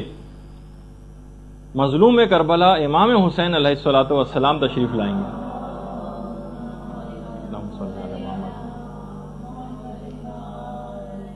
امام کو سوائے امام کے کوئی غسل نہیں دے سکتا۔ تو روایات میں یہ ہے کہ امام حسین یہ جن کی رجت ہوگی جس کا بھی ہم تذکرہ کرنے والے ہیں، سب سے پہلی رجت امام حسین علیہ السلام کی ہوگی جو تمام شہدائے کربلا اور 70 انبیاء کے ساتھ تشریف لائیں گے دوبارہ۔ اس وقت حضرت خاتم، حضرت حجت، حضرت قائم اپنی انگوٹھی اور جو تبرکات انبیاء ہیں یہ امام حسین علیہ الصلوۃ والسلام کے سپرد کر دیں گے۔ پھر اس کے بعد حضرت حجت کی شہادت واقع ہوگی، امام غسل دیں گے، کفن دیں گے اور انہیں دفن کیا جائے گا۔ اچھا، اس میں ایک بات اور بھی روایات میں آئی ہے کہ جو شیطان والا جو واقعہ ہے کہ کیا شیطان کو امام زمانہ قتل کریں گے؟ چھٹے امام سے یہ بات پوچھی گئی کہ شیطان نے تو قرآنی آیت بھی ہے کہ قیامت تک کے لیے مہلت مانگی تھی، یعنی اسے وقت معلوم تک کی مہلت دی گئی، تو یہ کہہ دیا جاتا ہے کہ ہاں تجھ کو قیامت تک کی مہلت ہے، سورہ ہجر میں بھی جو کہ پوری آیت ہے۔ تو امام نے فرمایا اس کو حضرت قائم کے قیام تک کی مہلت دی گئی۔ امام کے پاس پھر جب اس کا آخری وقت قریب آ جائے گا شیطان کا تو امام کے پاس وہ زانوں کے بل چلتا ہوا مسجد کوفہ میں شیطان آئے گا اور اس وقت ایک جملہ کہے گا، ہائے میری بد نصیبی، یہ روایت کا جملہ ہے، اور پھر اس کے بعد امام اس کے پیشانی کے بالوں سے اس کو پکڑ کر اس کی گردن کو کاٹ دیں گے، اور یہی وہ وقت معلوم ہے جس کو شیطان کو جس وقت تک کی مہلت دی گئی۔ تفسیر عیاشی میں پوری یہ روایت ہے اور تفسیر المیزان میں علامہ محمد حسین طباطبائی نے بھی اس روایت کو لکھا ہے۔ اچھا، کچھ علماء نے کہا کہ جو شیطان کے قتل والی جو روایت ہے اس سے مراد فزیکلی شیطان کا قتل کرنا مراد نہیں، کچھ علماء نے یہ بات بھی کہی، بلکہ اس کے معنی یہ ہے کہ ابلیسی مکر و فریب کا جو نظام ہے دنیا سے یہ ختم ہو جائے گا، ابلیسی نظریات بالکل ختم ہو جائیں گے اور عقل اور ایمان کی حکومت اس دنیا کے اوپر قائم ہو جائے گی۔ اچھا، اب کیونکہ ہم اس موقع پر آ گئے کہ حضرت حجت اس دنیا سے رخصت ہوں گے اور اس کے بعد پھر ہمارے تیسرے امام جن کی رجت سب سے پہلے ہوگی 70 انبیاء اور شہدائے کربلا کے ساتھ تشریف لائیں گے. کچھ لوگوں نے آ کر باقاعدہ مفضل نے آ کر امام سے کہا، شکایت کی کہ کچھ لوگ رجت کے قائل نہیں. ان کے متعلق آپ امام کیا فرماتے ہیں؟ اچھا ایک بات اور بتا دوں، اب یہ تھوڑے سے فقہی بحث ہے کہ جو رجت کا نظریہ ہے یہ ایک زمانہ تھا کہ جب یہ نظریہ ضروریات مذہب شیعہ میں سے ہوا کرتا تھا. ضروریات مذہب شیعہ ایک باقاعدہ ٹرم ہے، یعنی جس کو کا اگر انکار کر دیا جائے تو وہ شیعت سے خارج ہو جاتا تھا. لیکن موجودہ علماء کا جو نظریہ ہے وہ یہ ہے کہ رجت کے اوپر اعتقاد رکھنا یہ ضروریات مذہب شیعہ میں سے نہیں. یعنی اگر کسی شخص کو اس کے متعلق معلومات ہی نہیں ہے، یا اگر وہ اس طرح کی روایات سنتا بھی، جس میں ابھی آخر ہم آگے چل کر تذکرہ کریں گے بھی اس کا، تو بہرحال اس کی شیعت پہ اس سے کوئی فرق نہیں پڑتا. جب رجت کا موقع آئے گا تو خود ہی دیکھا جائے گا. اور ابھی ایسا کوئی نہیں ہے کہ اگر کسی کو اس کا اعتقاد نہ ہو یا اگر آپ کسی کو یہ بات بیان کریں اسے یقین نہ آئے تو گویا وہ شیعت سے خارج سمجھا جائے. یہ والا ایسا نہیں. اور بس ایک جملہ کہوں گا، اب جس کو سمجھ آئے نہیں آئے تو نہیں، وہ یہ ہے کہ ضروریات مذہب شیعہ بھی بعض اوقات یہ جو نظریہ ہے کہ کون سی چیز ضروریات مذہب میں ہے اور کون سی چیز ضروریات مذہب میں نہیں، یہ بھی وقت گزرنے کے ساتھ کچھ مسائل میں تبدیلی ممکن ہے. ایک زمانے میں ایک چیز ضروریات مذہب شیعہ میں سے ہو اور کچھ عرصہ گزرنے کے بعد وہ ضروریات میں سے نہ رہے. ایک بہرحال ایک فقہی مسئلہ ہے، جس کو ایک اصولی مسئلہ ہے، جس پہ فی الحال اس پہ بات کرنے کی تو ضرورت نہیں ہے. تو مفصل نے آگے کہا کہ مولا کچھ ایسے افراد ہیں کہ جو رجت کے اوپر یقین نہیں رکھتے. تو امام نے کہا کہ کیا ان لوگوں نے ہمارے جد امجد کی وہ اور اہل بیت سے مروی وہ احادیث نہیں سنی جس میں بار بار ائمہ اطہار کی واپسی کی خبر دی گئی؟ کیا انہوں نے قرآن کی وہ آیت نہیں سنی، وَلَا نُذِيقَنَّهُم مِّنَ الْعَذَابِ الْأَدْنَىٰ دُونَ الْعَذَابِ الْأَكْبَرِ، جو باقاعدہ امام نے پھر آیت پڑھی کہ ہم انہیں بڑے عذاب سے پہلے چھوٹے عذاب کا مزہ چکھائیں گے. تو کہا کہ بڑا عذاب تو قیامت کا عذاب ہوگا اور چھوٹا عذاب اس دنیا میں ان ظالموں کے لیے رجت کے زمانے کا عذاب. من العذاب الادنی دون العذاب الاکبر، ہم چھوٹے عذاب سے پہلے ان کو بڑے عذاب سے پہلے انہیں چھوٹے عذاب کا مزہ چکھائیں گے. تو بڑے عذاب سے مراد قیامت کا عذاب ہے اور چھوٹے عذاب سے مراد رجت کا عذاب ہے. اچھا اسی طریقے سے امام نے ایک اور بھی دلیل فرمائی. کہا کہ یہ جو جب مولا سے پوچھا گیا کہ مولا یہ جو سورہ تکاثر کے اندر ہے کلا سوف تعلمون ثم کلا سوف تعلمون، تو اس کے متعلق کہ انہیں معلوم چل جائے گا اور انہیں عنقریب معلوم چل جائے گا، اس کے متعلق آپ کیا کہتے ہیں؟ تو امام نے فرمایا کہ اس سے بھی مراد کہ ایک تو عنقریب ان کو رجت میں معلوم چل جائے گا، بہار الانوار کی جو تیسری جلد ہے اس کے اندر یہ روایت ہے، اور دوسرا ان کو قیامت میں معلوم چل جائے گا. کلا سوف تعلمون ان کو پتہ چل جائے گا، ثم کلا سوف تعلمون اور ان کو عنقریب پتہ چل جائے گا. تو یہ دو دفعہ اس کی تکرار کیوں آئی؟ تو امام نے کہا کہ ایک دفعہ ان کو رجت میں پتہ چلے گا اور ایک دفعہ قیامت میں. سید مرتضیٰ شیخ مفید کتنے ہی ہمارے علماء ایسے گزرے ہیں کہ جنہوں نے باقاعدہ رجت کے موضوع پر تواتر کا دعویٰ کیا اور کہا کہ اس پر اجماع ہے، اور کتنی زیادہ روایات سے اس کی تاکید بھی آئی ہے اس نظریے کی کہ باقاعدہ زیارت جامعہ جو کہ تمام ائمہ کی ایک ہی زیارت پڑھی جاتی ہے، یعنی اگر کوئی زیارت جامعہ پڑھ لے تو سب اماموں کی زیارت گویا اس نے پڑھ لی، اور جس کو علامہ مجلسی نے کہا کہ سب سے صحیح ترین زیارت جامعہ. اس کے اندر بھی ہے مصدق برجعتکم، اے مولا میں آپ کی رجت کی تصدیق کرتا ہوں، اے ائمہ معصومین میں آپ کی رجت کی تصدیق کرتا ہوں. اسی طریقے سے جو زیارت وارثہ میں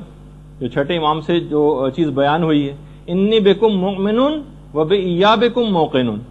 میں آپ پر ایمان رکھتا ہوں اور آپ کی واپسی پر بھی ایمان رکھتا ہوں. یہ بھی اس بات کی نشاندہی کبھی آپ ترجمے کے ساتھ پڑھیں زیارت وارثہ، انی بکم مؤمن و بایابکم موقن، میں آپ پر ایمان رکھتا ہوں اور آپ کی واپسی کے اوپر بھی ایمان رکھتا ہوں. اس سے بھی ہے. اسی طریقے سے زیارت آل یاسین جس کی کہا جاتا ہے کہ دیدار امام کے لیے جو سب سے مجرب ترین زیارت ہے وہ زیارت آل یاسین. اگر کوئی زیارت کرنا چاہے امام کی اپنی آنکھوں سے تو زیارت آل یاسین پڑھے. اس کے اندر بھی ہے انا رجعتکم حق، میں گواہی دیتا ہوں کہ آپ کی رجعت اور واپسی بالکل برحق ہے۔ اچھا، اب ضروری نہیں ہے کہ ہمیں ہر روایت کو، جیسے کہ ہم لوگوں کا ایک مجالس سنتے سنتے اور مناظرے کی گفتگو سنتے سنتے ایک ٹرینڈ ہو گیا ہے کہ ہمیں ہر نظریے کا اس بات مخالف فرقے کی کتابوں سے درکار ہوتا ہے، اگرچہ ان کے ہمارے پاس روایات ہیں کہ ہم ان کی کتابوں سے بھی یہ چیز کیسے ثابت کریں گے، لیکن بہرحال اب یہ اس طرح سے دوسروں کی کتابوں میں کوئی چیز ملے تو ہی آپ اپنے نظریے کو قبول کریں، باقاعدہ جملہ ہے خود امام زمانہ کا۔ ہم معرف کی جو جستجو ہے، یہ جو آپ کوئی چیز حاصل کرنا چاہتے ہیں، معرف کی جستجو ہم اہل بیت کے سوا کسی اور سے حاصل کرنا ایسا ہی ہے جیسے ہمارا انکار کرنا۔ یعنی ہم یہ نہیں کہ ہمیں فلاں فلاں کی کتابوں سے اگر رجعت کے متعلق ہمیں دلائل ملے تو ہم اس کو مانیں گے، ورنہ ہم اس کو نہیں مانیں گے۔ تو بہرحال اچھا، اب ایک اور بھی چیز ہے کہ ایک عمل ہے جو کہ سید علی ابن طاؤس نے مصباح الزائر میں لکھا ہے کہ چھٹے امام سے بھی روایت ہے کہ جو شخص بھی 40 صبح دعائے عہد کو پڑھے وہ حضرت قائم کے انصار و اعوان میں سے قرار پائے گا۔ جو بھی 40 صبح دعائے عہد کو پڑھے، اور اگر یہ شخص ظہور سے پہلے فوت ہو گیا تو ظہور کے بعد دوبارہ زندہ کر کے اس کو حضرت حجت کی خدمت میں بھیجا جائے گا، اور یہ بھی جو دعائے عہد ہے اس کے ہر حرف کے بدلے 1000 نیکیاں لکھی جاتی ہیں، اور ہر حرف کے بدلے 1000 گناہ نامہ اعمال سے محو کیے جاتے ہیں۔ باقاعدہ دعائے عہد یہ آپ کتابوں کے اندر آپ کو مل جائے گی۔ اچھا، اس زمانے کے لحاظ سے پھر ایک اور بات اور بھی ہے کہ کوفہ اور نجف، جیسے کہ میں نے اس سے پہلے کہا تھا کہ روایات میں ہے کہ حضرت حجت کی جو ظہور کی علامات ہے اس میں سے کوفہ اور نجف مل جائیں گے۔ یعنی اب یہ پیشگوئی بالکل اب نظر آ رہی ہے کہ آخری زمان تک تقریباً جو درمیانی آبادی بہت زیادہ بڑھنے کی وجہ سے یہ دونوں شہر مل کے رہ گئے۔ اچھا، زمانے رجعت کے اندر جو یہ بھی روایات کے اندر آیا ہے کہ پیغمبر اسلام کی بھی حکومت دوبارہ ہوگی، تقریباً 50,000 سال پیغمبر اسلام کی حکومت ہوگی، اور 44,000 سال مولا کائنات علی ابن ابی طالب علیہ الصلوۃ والسلام کی حکومت ہوگی۔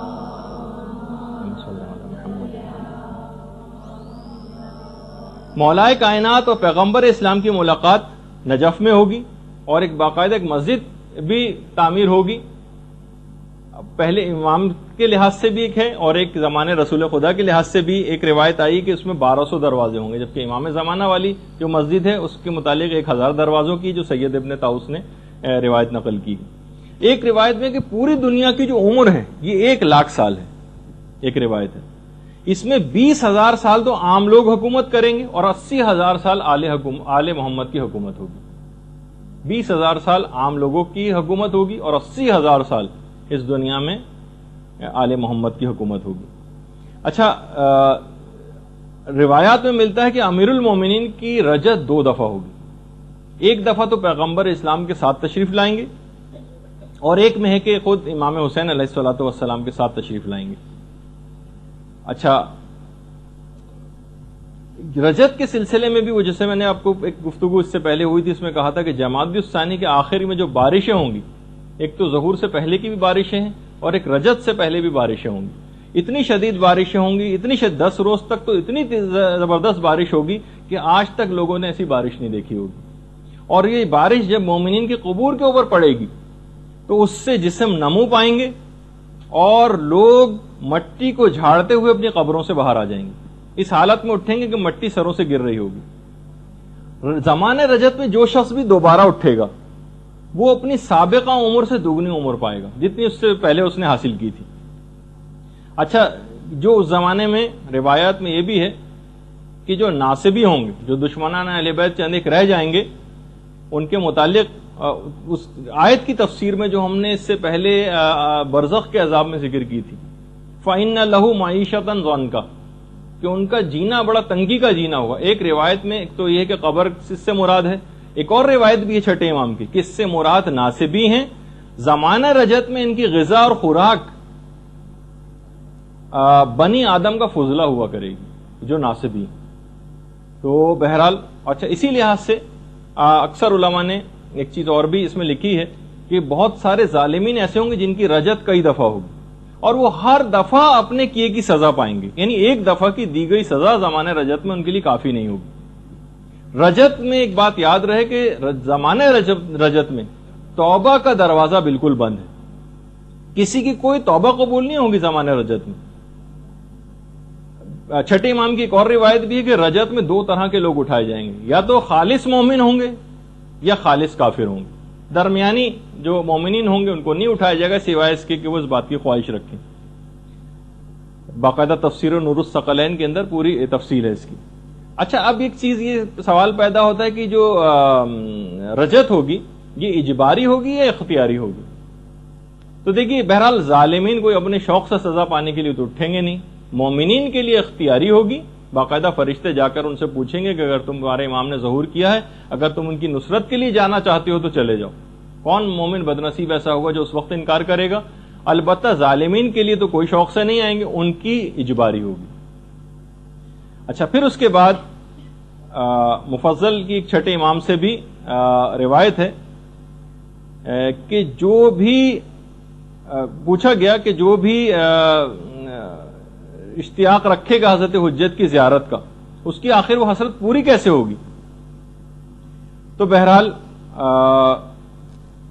اس کی دعا کرنا, بہرحال روایت میں تو بہت سارے اس طرح کے, ہم میرے خیال آپ کی خدمت میں اس سے پہلے بیان بھی کر چکے ہیں کہ وہ کون کون سے ہم طریقے اختیار کریں کہ جس سے ہم اس بات کی خواہش رکھتے ہوں کہ ہم زمانے رجت میں اٹھائے جائیں. جو اعمال ہیں تو خیر میں نے اس سے پہلے بیان بھی کر چکا. رجت میں کون کون اٹھے گا یہ بھی میرے خیال ہے پچھلی دفعہ کے کسی ایک لیکچر میں نے آپ کی خدمت میں بیان کیا تھا. ایک تو حضرت خضر ہی ہوں گے جن کی عمر اس وقت میں نے بتائی تھی کہ تقریباً 6000 سال ہے, اور ان کو جو اتنی طویل ترین زندگی دی گئی ہے حضرت خضر کو,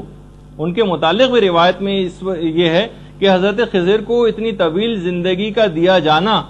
یہ اس بات کے لیے ہے, تقویت پہنچانے کے لیے کہ وہ حضرت حجت کی طویل ترین زندگی کے گواہ قرار پائیں, اور لوگوں کے سامنے بھی ایک ایگزامپل رہے کہ جن کو تم بالکل مانتے ہو 100% کہ ایک عام شخص بھی تھے یا چلے نبی بھی تھے, تب بھی بطور اعجاز اگر پروردگار چاہے تو اتنی طویل عمر بھی کر سکتا ہے. حضرت خضر کی تو 6000 سال ہے, حضرت حجت کی تو 1000 سال سے کچھ زیادہ ہے عمر. تو بہرحال اچھا, اسی طریقے سے ایک روایت یہ بھی ہے جو کہ ہمارے امام حسین علیہ الصلوۃ والسلام سے ہے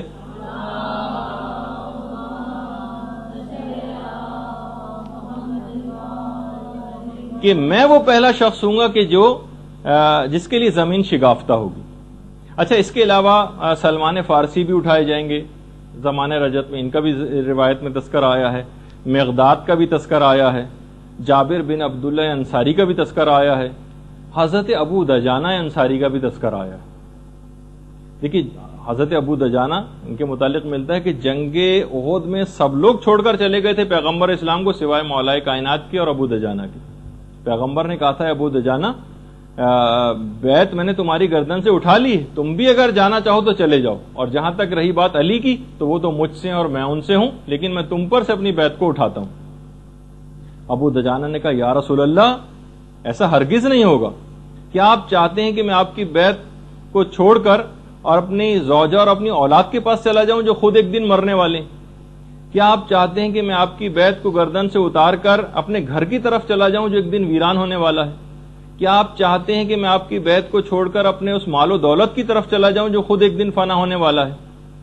یا میں آپ کی بیعت چھوڑ کر اس موت کی طرف چلا جاؤں جو خود ایک دن مجھ تک پہنچ کر رہے گی؟ اس کے بعد بہرحال لڑے ابو دجانہ, اور اس کے بعد شہید ہوئے زخموں سے چور ہو کر. تفسیر نور الثقلین میں اس کا پورا واقعہ ہے. تو حضرت ابو دجانہ انصاری یہ زمانہ رجت کے اندر اٹھائے جائیں گے. اسی طریقے سے حضرت مفضل ابن عمر چھٹے امام کے جو صحابی, خود چھٹے امام کہتے ہیں مفضل تم حضرت قائم کے دائیں طرف کھڑے ہوں گے اور تم لوگوں کو اس طرح سے امر نہیں کرو گے, اور آج سے زیادہ اس زمانے میں لوگ تم سے فرمان کو حاصل کیا کریں گے. مفضل ابن عمر کو امام فرما رہے ہیں کہ تم دائیں طرف کھڑے ہوں گے اور تم اس زمانے میں بھی امر بالمعروف اور نہی عن المنکر کیا کرو گے, اور اس دن تم سے آج سے زیادہ لوگ فرمان حاصل کیا کریں گے. اسی طریقے سے زمانہ رجت میں اٹھائے جانے والے افراد میں مومن آل فرعون بھی ہوگا. مومن آل فرعون جن کا قرآن کے اندر بھی تذکر آیا ہے. اچھا یہ بھی حضرت امام مہدی کے اصحاب میں سے قرار پائیں گے. اس کے علاوہ حضرت موسیٰ کے جو وصی تھے یوشع بن نون یہ بھی زمانے رجت میں اٹھائے جائیں گے. روایت میں ملتا ہے کہ ان کی بھی جو زندگی ہے حضرت یوشع کی, یہ جو ان کے وصی تھے حضرت موسیٰ کے, ان کی زندگی بہت زیادہ حضرت امیر المومنین کی زندگی سے مماثلت رکھتی. چھٹے امام فرماتے ہیں کہ انہوں نے حضرت موسیٰ کے بعد بہت تکلیفیں اٹھائیں اور بالکل پیغمبر اسلام کی طرح سے ہی حضرت موسیٰ کی جو زوجہ تھی ان کو کچھ منافقین نے اس بات کے لیے تیار کیا کہ وہ حضرت یوشع کے ساتھ جنگ کریں, اور جنگ ہوئی. بہرحال حضرت یوشع کو اس میں فتح نصیب ہوئی, اور حضرت شعیب کی جو بیٹی تھی یہ اصل میں حضرت موسیٰ کی زوجہ تھی. یہ جب گرفتار ہو کر لائیں تو حضرت یوشع نے ان کو معاف کر دیا. البتہ ایک بات اور بھی کہی کہ میں جب قیامت کے دن حضرت موسیٰ کے پاس جاؤں گا تو آپ کی شکایت کروں گا, کیا آپ کی وفات کے بعد آپ کی زوجہ نے کس طرح سے مجھ سے جنگ کی. تو زوجہ حضرت موسیٰ نے کہا وائے ہو مجھ پر, خدا کی قسم اگر مجھے جنت میں جانے کی اجازت مل گئی تو میں اس میں داخلے سے شرم کروں گی کہ موسیٰ وہاں پر موجود ہوں گے, میں نے کیسے منہ دکھاؤں گی کہ میں نے ان کی حرمت کو پامال کیا اور پردے سے باہر نکل آئی اور ان کے وصی سے میں نے جنگ کی. یعنی بالکل وہی مولا امیر المومنین کے واقعات سے بہت مماثلت ان میں رکھی ہے. البتہ علماء نے کہا ایک فرق ہے کہ مولا کے زمانے میں جو خاتون تھیں وہ آخری وقت تک یہی تصور کرتی رہیں کہ انہوں نے قرآن کے حکم وقرنا فی بیوت کنہ کے قرآنی حکم کی مخالفت نہیں کی. اے نبی کی بیویوں گھروں میں رہو. انہوں نے تو کہا میں نے پردے کو پامال کیا اور گھر سے باہر نکل آئے, ان کے وصی سے جنگ کی, لیکن وہ خاتون بہرحال آخر وقت تک یہی کہتی رہیں کہ میں نے کوئی غلطی نہیں کی. اچھا اسی طریقے سے اصحاب کہف کے متعلق ہے. یوشع بن نون بھی آئیں گے اور اصحاب کہف یہ بھی آئیں گے. اصحاب کہف کے تو متعلق ہے کہ سب سے پہلے دن جب خانہ کعبہ میں لوگ جمع ہوں گے سب سے پہلے اصحاب کہف پہنچیں گے پہلے ہی دن, اور یہ ان 313 افراد کے اندر شامل ہوں گے. ایک بات اور بھی کہے بغیر نہ رہ جائے اس میں کہ اکثر لوگوں کے ایک زمانہ تھا جب ہم یہ اس پہ گفتگو کر رہے تھے برزخ کے حالات پر اور جسم مثالی پر گفتگو ہوئی تھی, ایک نظریہ یہ ہے لیکن علماء نے اس کا رد کر دیا, کہا کہ جو رجت ہے یہ جسم اصلی پر واقع ہوگی, جسم مثالی پر واقع نہیں ہوگی. اس میں جسم مثالی نہیں ہوگا, جسم اصلی اٹھایا جائے گا رجت کے اندر. اور پھر اب اتنا وقت پھر نہیں رہا تو بہرحال اس میں بس ایک آخری چیز اور بیان کر دیں ہم کہ جتنے بھی لوگ جنہوں نے آل محمد کو ستایا ہوگا یہ بھی زمانے رجت کے اندر اٹھائے جائیں گے اور ان سے بھی انتقام لیا جائے گا. اور تفسیر نور الثقلین میں اس عورت کا بھی تذکرہ آیا ہے جو شہزادی کونین کو بہت زیادہ اذیت پہنچایا کرتی تھی, ان کا بھی ہے کہ ان کو بھی اٹھایا جائے گا اور ان پر عذاب ہوگا. اسی طریقے سے وہ تمام افراد بھی جنہوں نے ماریہ قبطیہ پر جو تہمت لگائی تھی پیغمبر اسلام کی زوجہ پر ان کو بھی اٹھایا جائے گا. اور کچھ 2 ظالموں کا بھی تذکرہ آیا ہے, ان کو بھی اٹھایا جائے گا اور ان کو بھی سزائیں دی جائیں گی جس کی پوری تفصیل آئی ہے. رجت کے متعلق تقریباً 200 احادیث ہیں ائمہ معصومین سے مروی. 40 علماء نے رجت کی احادیث کو نقل کیا ہے اور 50 سے زائد ایسی کتابیں ہیں معتبر کہ جس کے اندر رجت کے متعلق روایات ذکر ہوئی. اچھا دیکھیے امام زمانہ کے متعلق جو یہ بات کہی جاتی ہے کہ امام کی غیبت پر امام کی اپنی ولادت سے پہلے کتابیں لکھی جا چکی.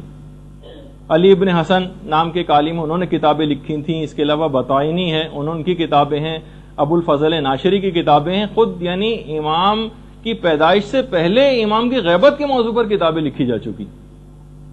لوگ بار بار ائمہ معصومین کے پاس آتے تھے کہ مولا یہ بتائیے کہ آخر ہم کو یہ آسائش اور یہ فرج اور یہ ظلم سے نجات کب ملے گی. تو پھر اس کے بعد امام تمام وہ کیفیات اور علامات بتایا کرتے تھے کہ ہمارا آنے والا ایک آئے گا اور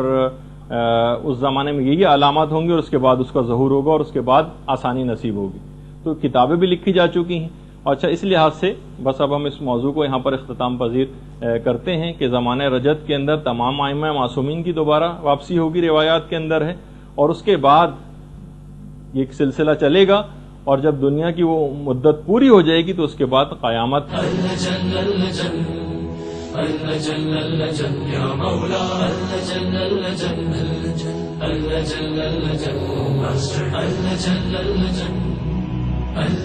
يا صاحب السماء اللجن